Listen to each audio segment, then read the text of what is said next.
Good morning. We're going to start a tiny bit early here. Men had some technical issues yesterday that were not her fault. So for all these reasons, she's going to present right now. So without further ado, take the stage. Yeah, hi all. I'm your instructor today. That's right, exactly. So I have technical issue yesterday. I didn't did my presentation. So today I'm going to start with my lovely manganese. Is a transitional metal, which is between all transition metal. Like in between, some guy who did the video he said it's special because manganese is in the middle of transition metal and has 5 electrons, and can donate it away. So it's special. So historically, manganese is not used to know as manganese, used to know like hydroxide, I can say it, and other black minerals, and manganese, magnesia grease. So the name is a mixture of magnesium and the iron ore, magnetite. So in the mid of 18th century, Swedish-German chemist Carl Wilhelm Scheele is used peroxide to produce, I'm sorry, it's hard to say the names, and him and the others, they couldn't isolate manganese at that time, but other scientists is Swedish too. John, that's the guy over there, he isolated by reducing dioxide with the carbon, and he isolated the manganese. So what the physical property manganese does is the most stable isotopes, manganese 53, there are many manganese, but the most isotopes is manganese 53 with a half-life 3.7 million years. The symbol is Mn. It has a 25 atomic number and 54.8 something atomic weight. It has a melting point of 2,273 degree Fahrenheit and 1,246 degrees Celsius. And the boiling point is the same, like 3,742 degrees Fahrenheit, and degrees Celsius was 2,061. It is, as I said, this is a transition metal, group 7B.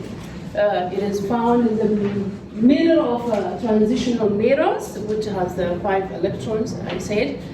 The color is silvery gray. It is the most abundant earth crust metal next to iron.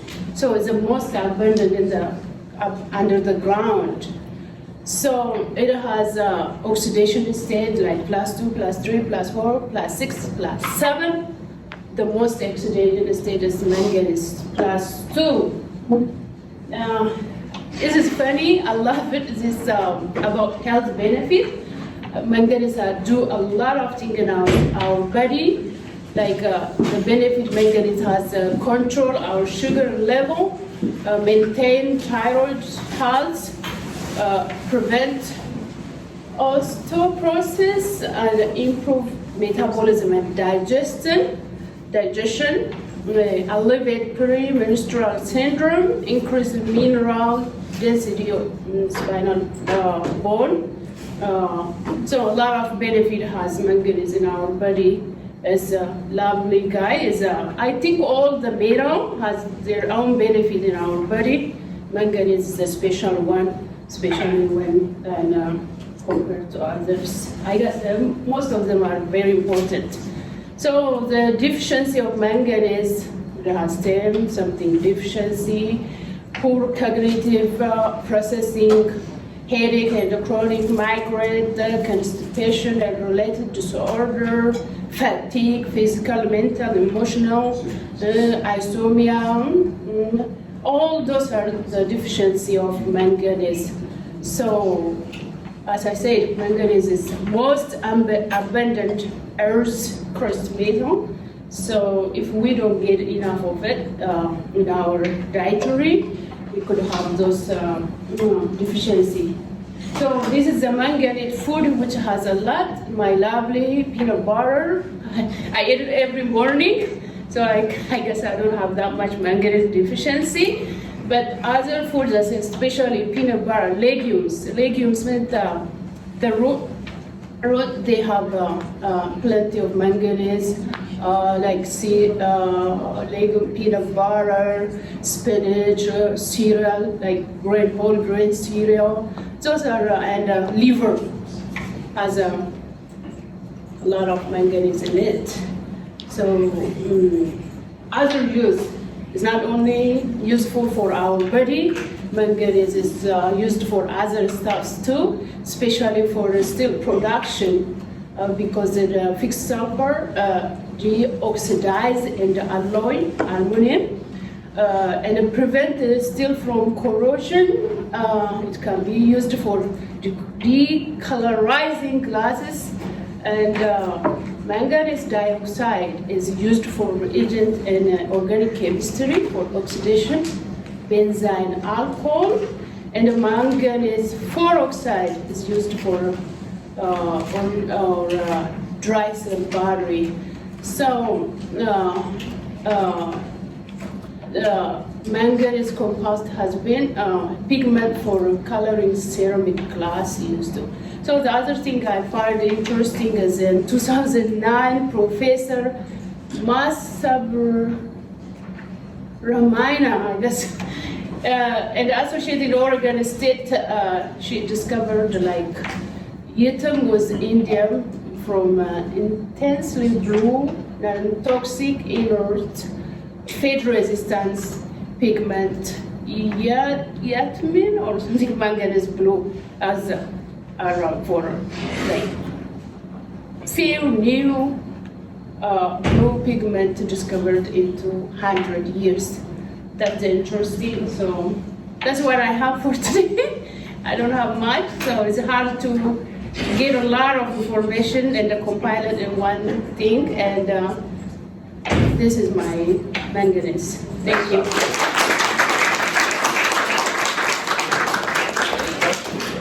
Questions?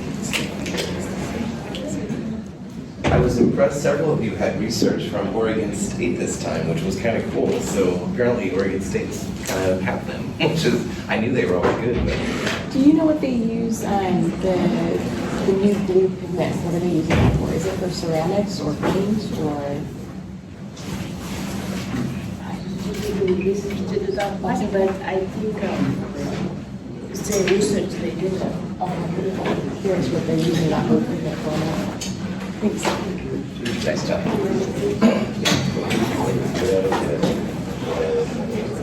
That's exactly. Keeping that on my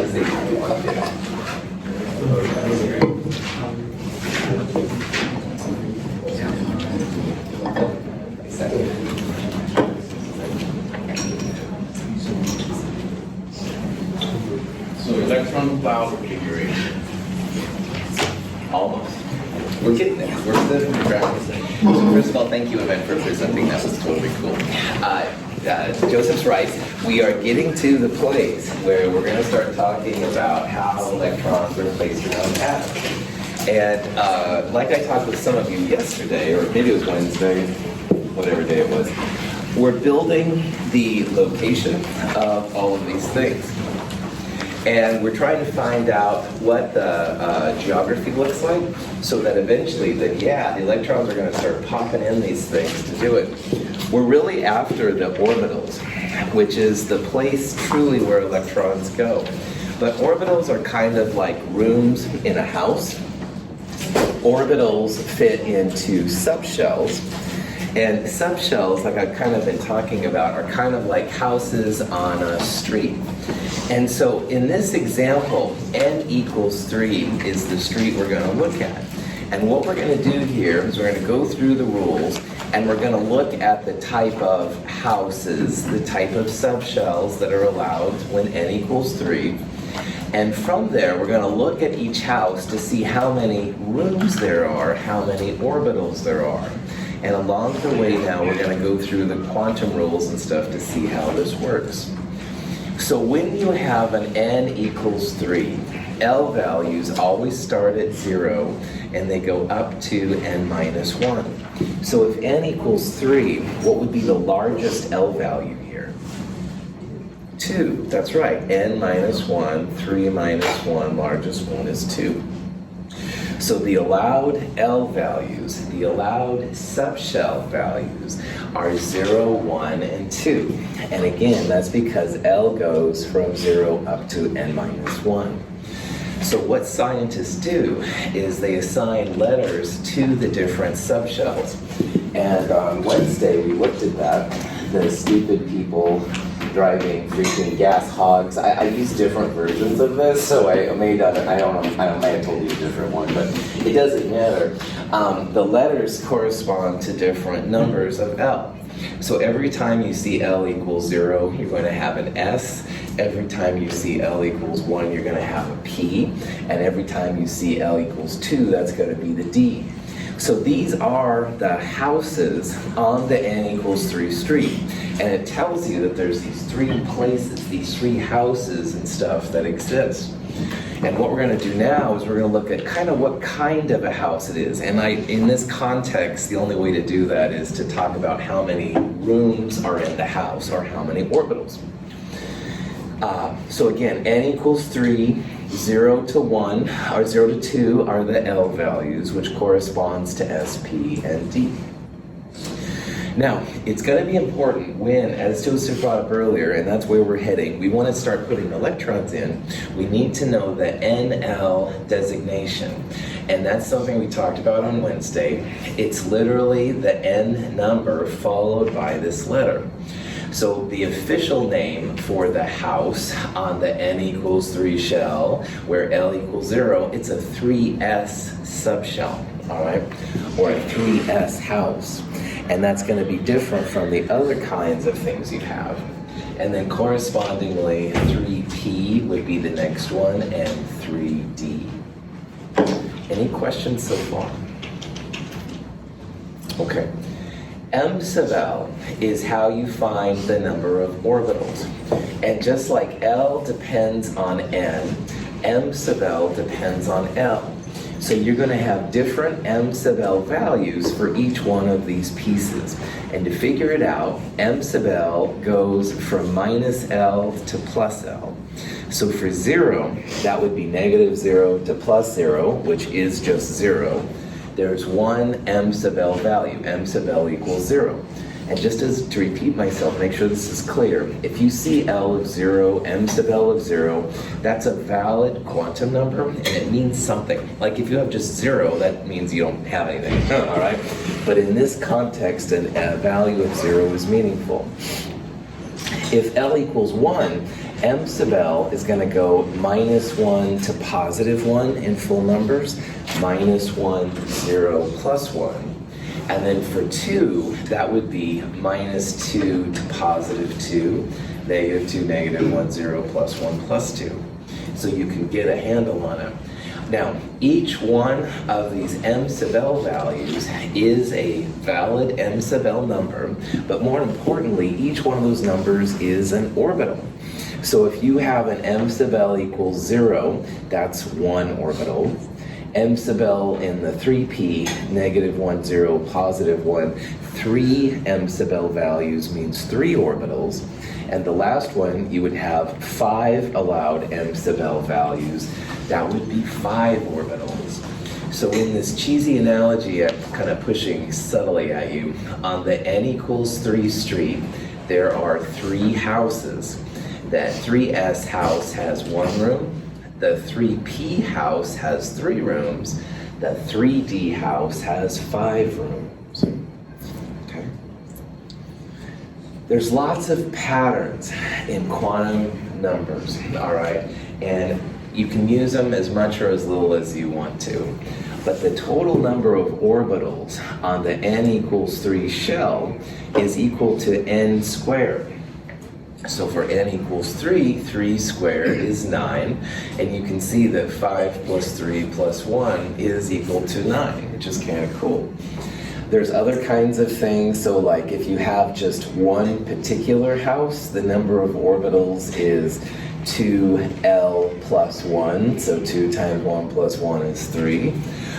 You can use these as much or as little as you want to, but hopefully you're starting to see how this is all playing out.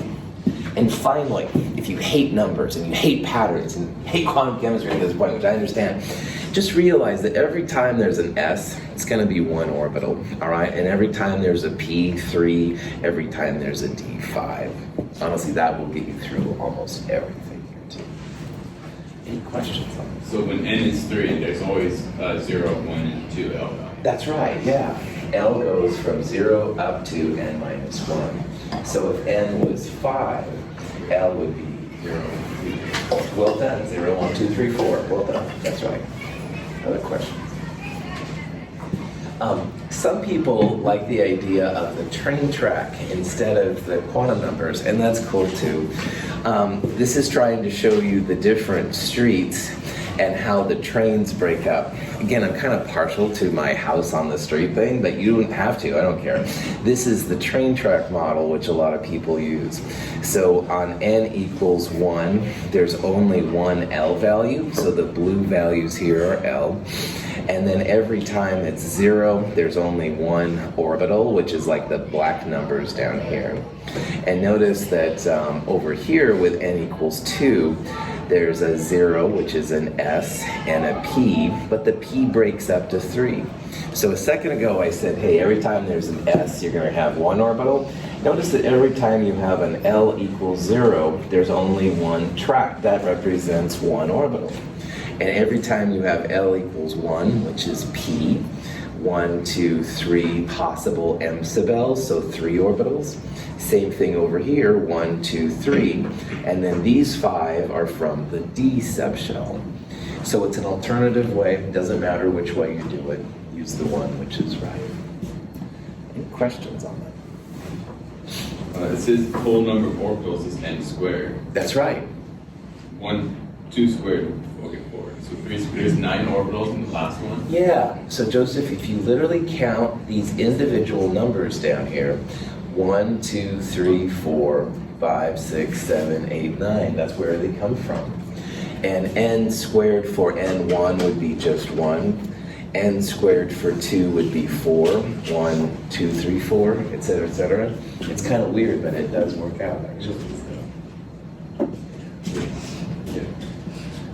Prophet back off. Personal note, right? Remember that all this crap, this knowledge, came from essentially Math 254, like multivariable calculus, integration, blah, blah, blah. But so we end up with these numbers, which is like totally wild to me. And now we're trying to learn the logic of the numbers you get from calculus. Kind of blows my mind, man. But anyway, like caffeine's probably extra high at this point. Prophet back on. Okay. I think it was on Wednesday that Alex asked about the F orbitals, and I do want to talk about those too. So if you get to the n equals 4 street, all right, 4 squared, 16 orbitals, where do the orbitals go? And like we saw in the last example, n equals 4, L goes from 0 up to n minus 1, so that would be 0, 1, 2, and 3. And those represent the subshells, the types of houses. The first one is an L equals 0 or S subshell. So the 4S subshell with one M sub L value means one orbital. When you have L equals 1, like all L equals 1, 3 possible M sub L's, so that means 3 orbitals. This is a P subshell. It's a 4P because we're talking about the 4th street. When L equals 2, that's when you get to the D's, and like with the 3D we saw, 5 possible values. The 4D subshell has 5 orbitals. But the reason we're talking about this is for the next one, because on n equals 4, this is the first time we're seeing the L equals 3 subshell. And if L equals 3, M sub L, negative L to positive L, negative 3 to positive 3, this is our example of a 4F subshell, all right? And you do see some subshells. So I've been kind of babbling how S is like a shack, and P is like a ranch house, single level, and a D might be a split level, and well, maybe the F is like a mansion, because it's the biggest number of rooms in a house that are known so far. We'll talk about that later too. These are pictures of the F orbitals, and the F orbital pictures are not as cool usually as the Ds. There's more interactions. But we saw on Wednesday how basically the S's were spheres, the P's were kind of like figure eights, and more than not, the D's were like two figure eights together. There was that weird donut thing, but most of them are.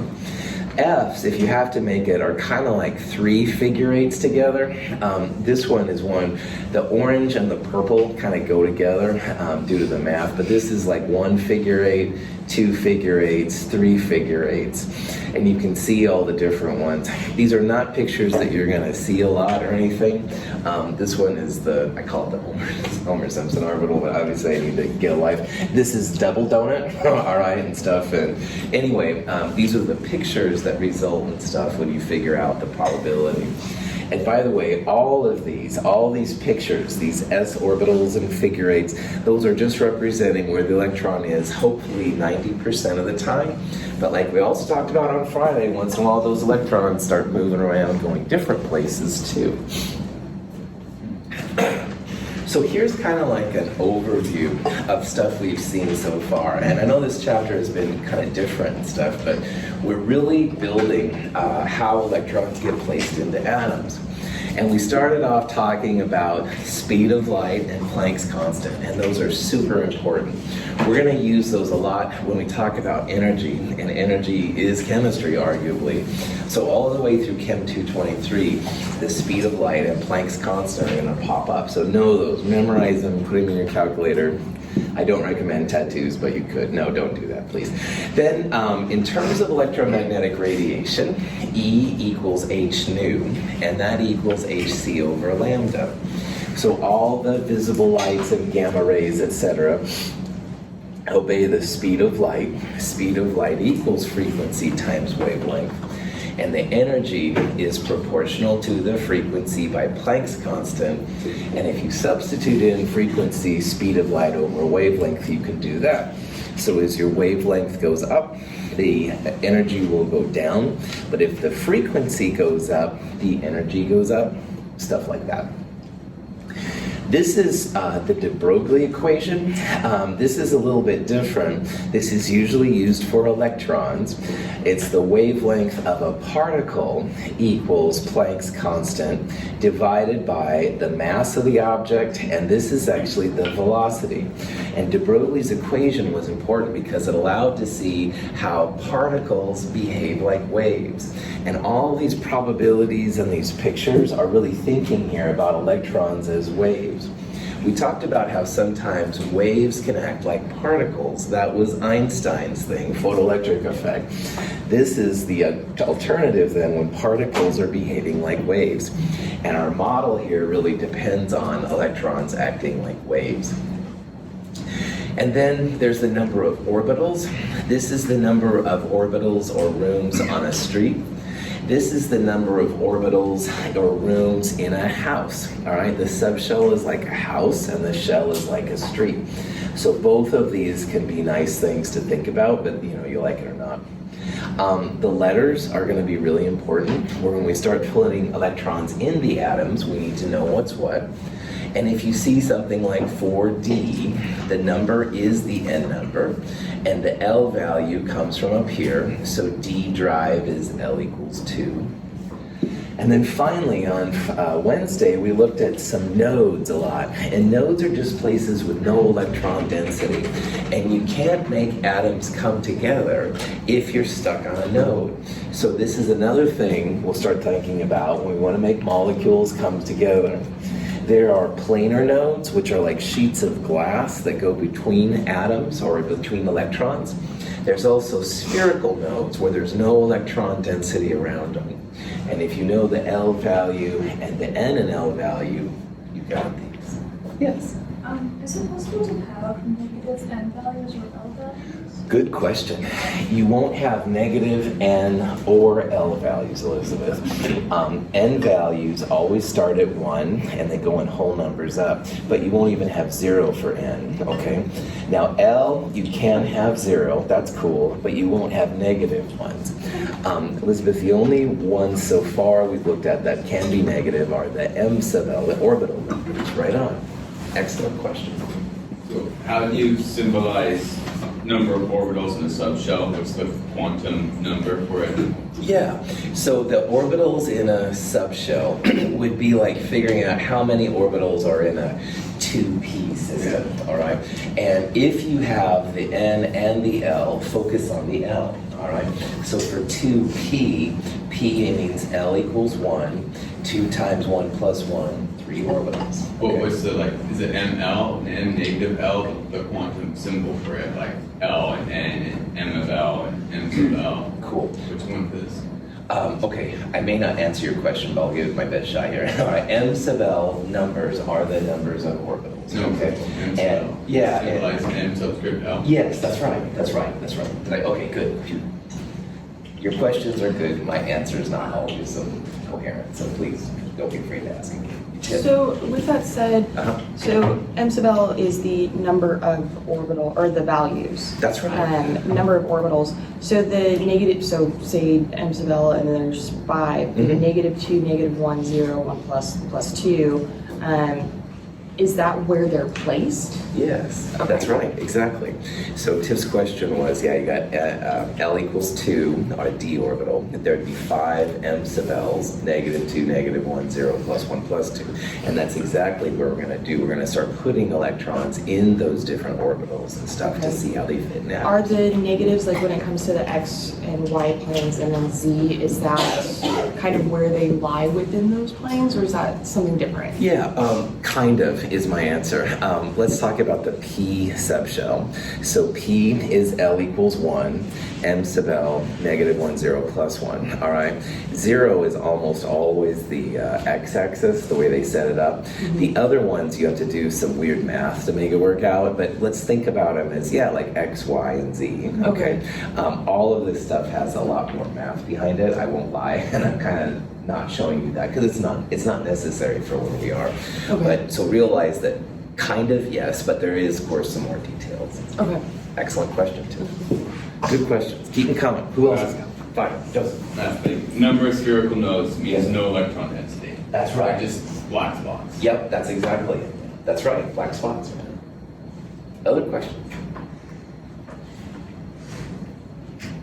Zeise's salt is a compound made from platinum chloride and ethylene. The ethylene cannot bond to the platinum unless orbitals in the two fragments are oriented properly to each other. This alignment occurs most effectively when the ethylene is perpendicular to the molecular plane of the platinum chloride fragment. Can I have a volunteer down here that doesn't mind being filmed in front of the camera? Come on up here. Good. Thank you, man. So, Zeise's salt is a platinum chloride ethylene. Ethylene's that 2-carbon system. All right, this one, yeah, right here is great, man. So let's say Caleb's like, oh, Russell, I haven't seen you forever. And he wants to do the silly double handshake thing, all right? This is where the nodes come in really handy, and I wanted to show you an example of it. There's only one orientation of the ethylene relative to platinum, all right? So Caleb right now is like my platinum, and I'm gonna be ethylene. If I come in as ethylene at 90 degrees, all right? These molecules aren't smart enough to do this, okay? There's no bonding going on, all right? Bonding literally is making like handshakes, okay? So if the salt comes in and the things are 90 degrees, you're not going to have any electron density and you can't make waves. So the only orientation you see of this ethylene is when they come in like that, all right? Because now we got the good electron density, handshaking and stuff like that. You're the man, thank you. I wanted to show that in front of the camera because it is really important. Like, you would think as a scientist that there would be no reason why you couldn't have the one version or 90 degrees, but you only see the one because of the orientation. Platinum has those double dumbbells, all right? So Caleb's hands were like two of the dumbbells making bonds with the other ones. Yeah. So when we talk about the orientation, are we talking like degrees, like 90 degrees, or is it just horizontal, vertical, or? Yeah, right on. It's usually like you'd see the ones where they're right on top of each other. You wouldn't see like a 90 degrees. Sergio, you might see like 0, 1, 2 degrees, like a little bit of deviation, but you wouldn't see like a 45 or a 90 degrees. So, but they work more on this way. If they're up and down, they can bond. They Yeah, can snap. that's right. But if That's they're right. Even a little bit off, they're not going to snap. You bet. It's like in business when you're making a deal, got to make that handshake, right, and stuff. Well, you can't make handshakes here if they're the wrong orientation. Good, that's right. What is the axis? Yeah, the axes, defining the axes, going back to Tiff's question, can be really difficult. Yeah, come in. So that folding is happen with a movement or a vibration, or just they have to collide each other? How they going to make bonds together? Cool, yeah. You can think about right now as bond making, as electrons smashing into each other. That's like the handshake, okay, yeah. And if they aren't aligned right, then they're gonna miss and you won't be able to make a bond. So in this one, you only have one orientation where the hands come together, that's right. Do you chemists struggle with this when they're trying to make specific compounds? Definitely. Three-dimensional spatial relationships, which is what this is a later 20th century problem that chemists had to overcome. And we'll talk about this more and more as we go through the course and stuff. But yeah, totally. If you want a certain orientation, it may not be possible because you don't have the orbitals aligned just right. Okay. Excellent. All right. Let's get out of this chapter. Chapter 6, part 1 is kind of crazy. If chapter 6, part 1, and you don't have to raise your hands by any means, but let's say chapter 6, part 1, you're like, wah, wah, wah, wah, like in Peanuts and stuff, right? I completely understand. We're taking very complicated math and trying to make sense of it. And at first guess, it seems like, oh yeah, these quantum numbers and stuff, no problem, but even the quantum numbers have a little bit of weirdness to them too. So what we're gonna do now, we're gonna pull it all together, and we're gonna see how those quantum numbers have created the periodic table. And the periodic table, like several of you talked about this week, by the way, your presentations were so cool. I'm still buzzing about them, and I'm way behind in my grading, but I'm hoping to have them done by late tonight. But anyway, prop that back on. Oh yeah, the periodic table, like it hasn't always been this way. It's had several iterations, several changes and stuff. We're going to figure out now why the periodic table looks like it does today and some of the information that you can glean out of it. Now, in the chapter 6, part 1, we really looked at the infrastructure as to where the electrons are going to go. The shell number, the N number, the subshell, the L, the orbitals, the M sub L, all of those play together. And again, it's kind of like houses, which are the subshells. The subshells are on streets N, and the houses have so many orbitals in them and stuff. Now we're going to actually put the electrons in. And I think you're going to see that this is a little bit more chill and stuff than the other things have been. We only so far have really hit the first 3 quantum numbers though, and there is a 4th one too, and the 4th one will help us to see how the electrons actually go together.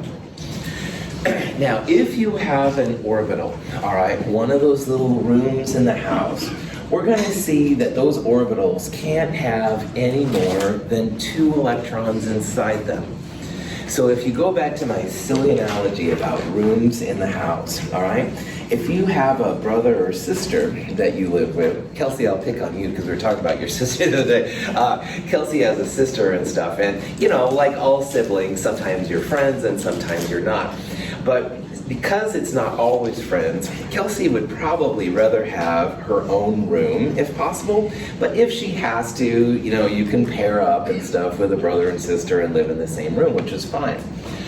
Orbitals are kind of like rooms in a house, all right? They can hold up to 2 electrons, and sometimes they have to. They prefer to have their own room, all right, because it's kind of nice. You can have your own posters up or whatever, all right? But if you have to, you can have 2 electrons per orbital, just like you can have 2 people per room. Now, why you can have 2 electrons per room is due to this 4th quantum number, which is m sub s, all right? And m sub s didn't pop out right away when they started talking about quantum chemistry. M sub s is called the electron spin quantum number. And the spin quantum number, people give credit to a guy named Dirac. There's this cool picture there. Dirac was successful at taking the quantum mechanics of Schrödinger and combining it with some of the relativity studies of Einstein. So it's like taking quantum with relativity, these huge physics fields, and mixing them together. And anyway, which was no small feat, but it's kind of cool to look at the map. Anyway, m sub s popped out when people did this, all right? So they didn't see it at first, but Einstein's work combined with Dirac's efforts and stuff have created it. And m sub s is very helpful, actually. So you don't have to know, we're not going to do anything about relativity, but just it is something that took a little bit longer for people to figure out. I hear you.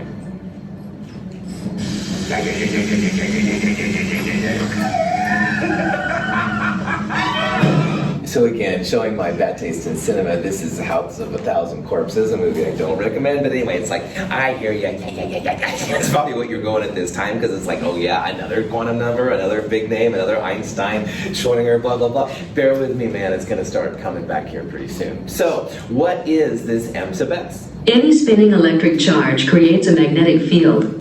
Spinning electrons produce magnetic fields with an identifiable magnetic polar orientation, so-called north or south. The polar orientation of a given electron is determined by the direction of its spin.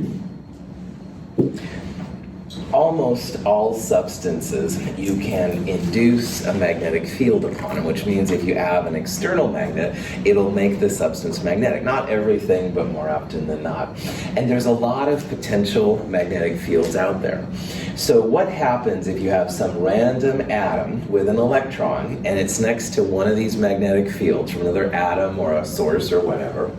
There's 2 orientations that the electron can spin. All right, and so I'll do this in front of the camera too. Let's imagine that this is some random magnetic field, all right, you know, power cord, electromagnet, or another atom. Electrons will generally fall into a spin which spins in the same direction, like it's up, the magnetic field is up. The spin will be in the same direction as the external magnetic field. That's the picture on the left, all right? The magnet is kind of spinning towards the north, all right, if you know about magnets, and that's cool. But once in a while, electrons will flip and they'll spin against the field. So if north is up, now it's like spinning down. So I kind of use the idea of the Queen of England. I always see her like, oh, yes, yes, yes. And then once in a while she's like, oh, yeah, yeah, yeah. Anyway, I don't know anything about Queen of England, so I should be shut up. But anyway, if you kind of spin like this, that's like with the magnetic field, and like this is against. And so believe it or not, then you can have 2 electrons pretty close to each other as long as their spins are opposite. One spinning up and one is spinning down. So m sub s, unlike n, l, and m sub l, which had all these rules we were talking about just a while ago, m sub s has only 2 values, positive 1/2 and negative 1/2. Positive 1/2 is spinning with the magnetic field. It's a tiny bit lower energy than m sub s of negative 1/2, where the electron is spinning against the field. All right? This is what leads to magnetism, which we'll talk about real fast. But what's important right now is this m sub s, literally positive 1/2 or negative 1/2. No dependence on n, l, or m sub l. That's why we're waiting until the last minute here to talk about it. And this was also something that scientists didn't see at first. It took them a little while to figure it out. When you have a magnet, all right, there's different kind of nomenclature we need to talk about here real fast. Some substances are not affected by magnetic fields, and those substances are called diamagnetic.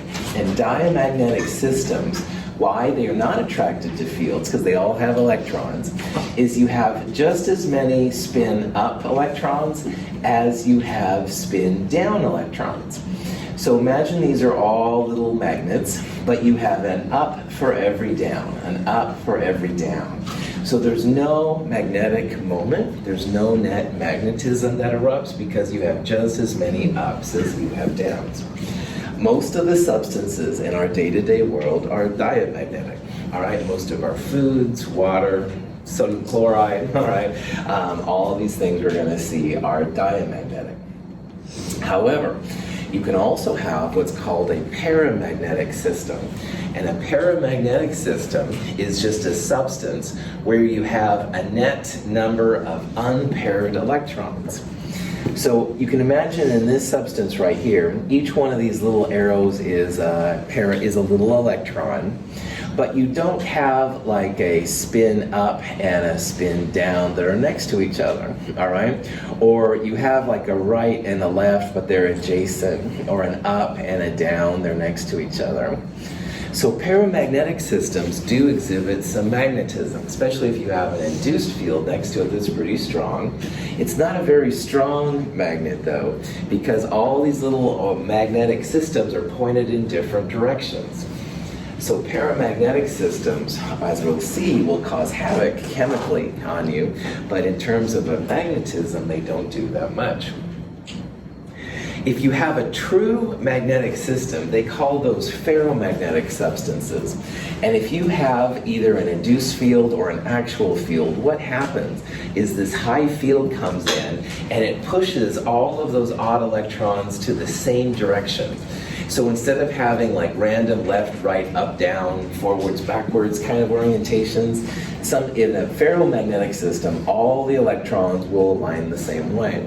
If you've ever taken a regular magnet and put it next to a paper clip, all right, the paper clip becomes magnetic.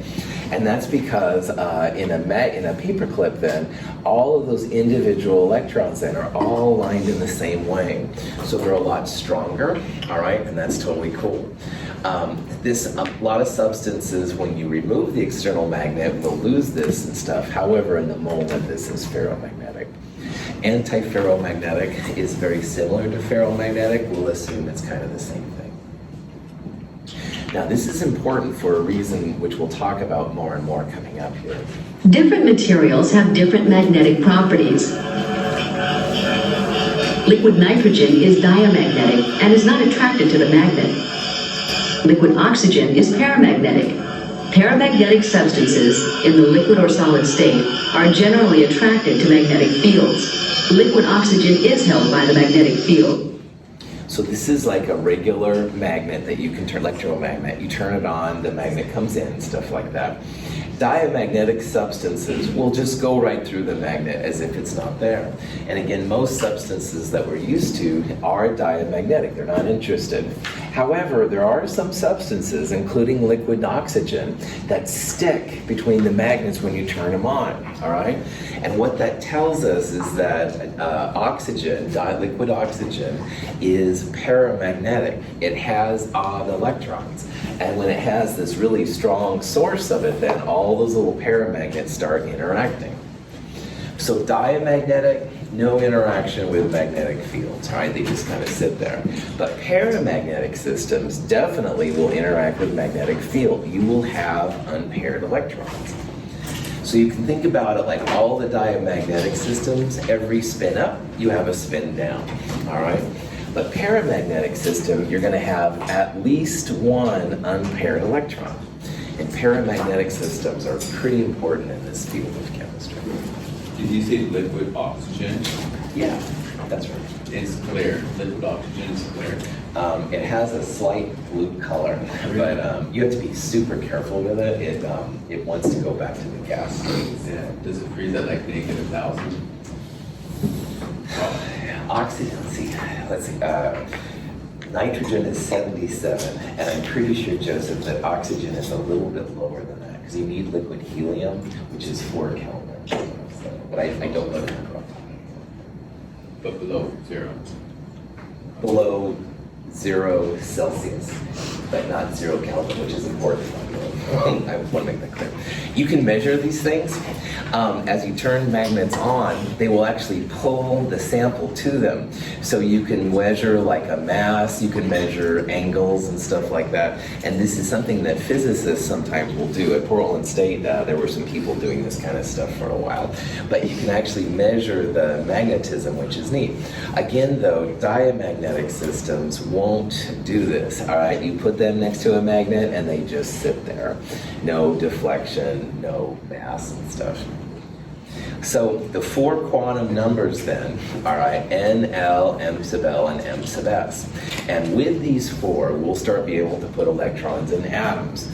So this is just a summary of all the different things. And again, note that L depends on N, excuse me, M sub L depends on L, but M sub S could care less about any of those 3, just plus or minus 1/2. So just like I kind of missed it. So That's okay. positive 1/2, which direction? Which direction? It's usually like with the magnetic field, Alexander. So it's a little lower energy than the negative 1/2, which would be against the field. Good. Okay, so here's another kind of question that you might see, all right? And this is just which of these is now not a good set of quantum numbers. And understanding these kind of problems helps you to see like what's going on. If you look at the first one, n numbers, as we talked about earlier, start at 1 and go up to, in theory, infinity. So 4, 6, 2, and 3 is fine. You wouldn't want to have a 0 or a negative number for the n number. Now, L can be no bigger than n minus 1. So for 4, what would be the maximum L value allowed? 3. 3, well done. And 6, the maximum would be 5, 2, 1, etc. So the L values are cool here too. M sub L is going to be anything between negative L and positive L. So to figure out the M sub L, you look at the L, you can ignore the N, all right? So if L equals 1, M sub L, anything from negative 1 to positive 1, negative 1 would be fine. What are the allowed M sub L values when L equals 5? Negative 5 to positive 5. Well done, that's right. That does include 0, right? So 0 is a legit answer in this kind of thing, which feels weird, I know, but it's true. Negative 1 to positive 1, negative 2 to positive 2, so M sub L is okay. But probably, like it looks like a lot of you saw, M sub S only positive or negative 1/2. Those are the only values. So D is flat out. You can't have 0, you won't have 1s or negative 1s, only positive 1/2 or negative 1/2. Yeah. Is a positive 1/2, is that like it when it's spinning, facing north instead of south? It's spinning aligned with the external field. And yeah, an external field is very vague because there's so many of them, okay? But almost, unless you're in a vacuum, there's going to be some magnetic next to it. And it's a little lower energy when it's spinning with the field than against the field. So yeah, so positive 1/2 is a tiny bit lower energy than negative 1/2. Excellent question. Yeah. So it changes its spin if it's introduced to a magnet. Yes, that's Okay, right. It okay, can. just That's trying right. to That's a put all type that of a together. transition. Well Okay. done. Okay. Pauli, Wolfgang Pauli, is another person that's kind of big in this kind of area. And Pauli basically says that each electron is going to have its own set of the 4 quantum numbers. And the analogy I like to use here, all right, is electrons we're going to see are like people in the rooms, in the house, on the street, all right? And what this says is that each electron is going to have its own address, all right? So let's say that Liz is having a party and she wants to invite Tiff, but she doesn't want me to be invited, and that's okay, I'm not offended at this example. So what this means is Tiff's going to have her own NL, M sub L, and M sub S values. I'll have a separate NL, M sub L, M sub S. So she can send an invitation to Tiff to invite her. I don't get get an invitation though, and she can do it because we each have a different address, all right? So you could send a party invitation to friend A at house A, but not to friend B at house B. That's kind of the analogy going on here. So every electron has its own set of quantum numbers, all right? Its own way to be contacted, its own way to have the electron shift, to pull the electrons out. We'll see there's lots of utility to it. So let's go back to n equals 1. N equals 1, L can only be 0, M sub L can only be 0, M sub S plus or minus 1/2. These are the addresses of the first 2 electrons, all right? So imagine like this is Tiff's address and this is my address. We even live in the same street, on the same house. Our roommates, sorry Tiff, if that's offensive to you, I apologize, but my gosh, our M sub S value is different, all right? So we can have addresses, invitations sent to Tiff and not me because the difference in M sub S values. Yeah. So it's like the handshake, like welcome to the party? Yeah, Okay. that's right. You're sending the exact handshake for like this electron, but not that electron, okay? Good. N equals 2 has the 2s house and the 2p house. So what I've done right here is I have the different N, L, M sub L, and M sub S. Focus on just the first 2 right now. These 2 are almost identical to those 2 right there, all right? But the difference is in the N value. These are N equals 1, these are N equals 2. These are the 2p's. Notice how there's a total of 6 possibilities here. 2 possibilities in 2s, 2 possibilities in 1s. We're starting to see how many electrons are going in these subshells. Okay, I'm definitely over. We're going to look at more of these kind of things on Monday. If you have a chance to look them over the weekend, have a wonderful weekend. I'll see you guys on Monday. We do have class on Monday, but no labs next week.